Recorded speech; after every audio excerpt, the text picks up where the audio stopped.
Hey. Uh,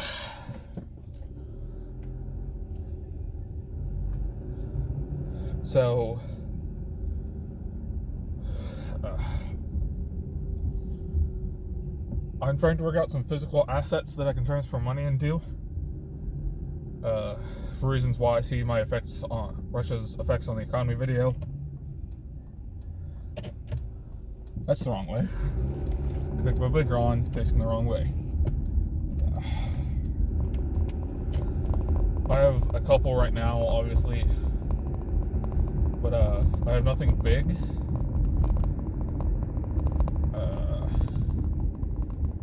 And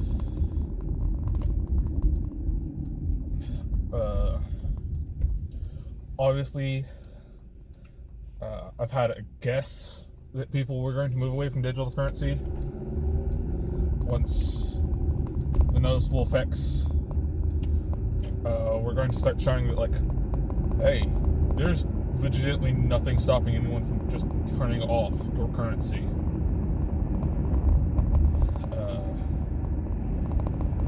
This is not to say that you should never use any form of digital currency again, or that you should only buy and hoard gold and land. None of that's true.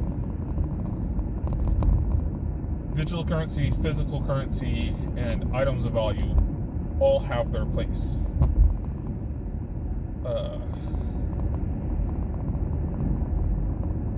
But right now, because of where I live and how my family is, almost all of my stuff is stored in digital currency form. You know, it's all in the bank, because the bank doesn't keep your actual money. They just record the number of money that you have, like how much of it. And then any physical bills you deposit are either destroyed if they're old and damaged in any way, or are used and recirculated and handed out to, like, shops for the, sorry about that, for change. It's like they can pay you back, or in other different manners. Or they're sent to the government for testing, because the U.S. Mint has to keep track of a lot of different stuff involving physical currencies. That's a lot harder to do with digital or it's a lot harder to do to keep track of these things with a physical currency compared to a digital currency, which is part of the reason why the American government is pushing for digital currency, or they did for the longest time, and now they're starting to pick up crypto now that it's more commonly accepted. Yeah, that's going to be a weird fact, but probably by 2025, you'll be able to pay your taxes using crypto. You already have to account for stuff like that, because even if it's slightly wrong, the government kind of just treats them like stocks, with realized gain, unrealized gain, and potential gain. I'm not sure what the difference between those three things are, but that's how the government does it. But I have a very small amount of valued objects, I guess.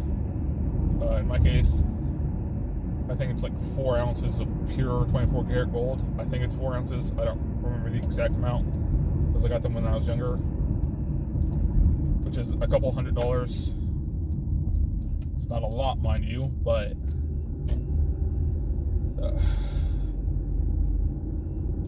that's one of the reasons why I want to get a house.